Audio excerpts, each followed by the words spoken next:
Olá pessoal, hoje eu vou estar ensinando como deixar o seu Android igual do Nova Launch, igual a interface do Moto G. Primeiro você tem que baixar esse aplicativo aqui, pessoal, Nova Launch. Tô apontando ele pra cá, tá vendo? Nova Launch. Você clica nele, aí você clica aqui, ó. Pronto, já tá nele já. Agora ele tá com a interface do Moto G, tá bom? Olha como é que está, muito legal. Aqui é a configuração dele, fazer um monte de coisa. Você pode botar Nova Launch Prime.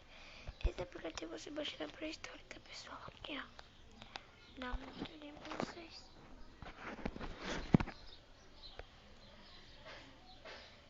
Vamos esperar aqui.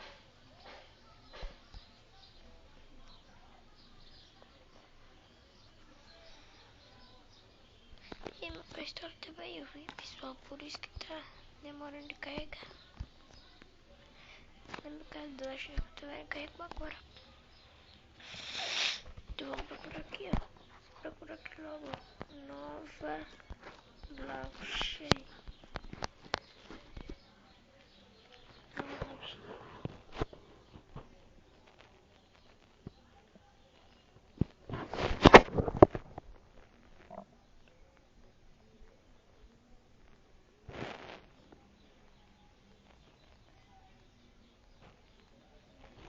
Aqui é esse daqui.